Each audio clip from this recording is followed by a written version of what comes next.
संध्याकाळी केलं होतं मी झेप्टो 10 मिनिटात डिलिव्हरी. त्यावरून मागवलं होतं मी हे डेली गुडचं इडली डोसा बॅटर. म्हटलं बघूया कसं बनतंय. बॅटर खूप छान आलं होतं. मी आधी घाबरत होती म्हणून मी अर्धा किलोच मागवलं होतं, बट खूप छान बॅटर आलं होतं. आता म्हटलं चटणी बनवून घेऊया म्हणून चटणीची तयारी केली आणि इथे चटणी माझी बनवून रेडी झाली होती. खूप छान अशी तिखट तिखट झाली होती. आता म्हटलं डोसा बनवून घेऊया. म्हटलं बघू स्प्रेड होतोय की नाही तव्यावर, पण छान असा झाला होता. आता मला भीती वाटत होती की उठतोय की नाही, पण इतका छान आणि क्रिस्पी उठला होता ना डोसा. खूप भारी झाला होता आणि आयू पण खाऊन एकदम खुश होता.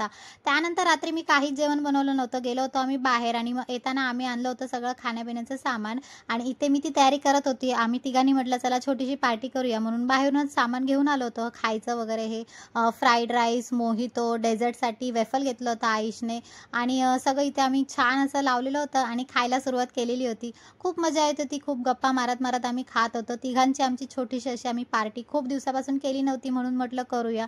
थोडंफार असं वातावरण चांगलं वाटतं. असा होता माझा आजचा दिवस. चलो बाय.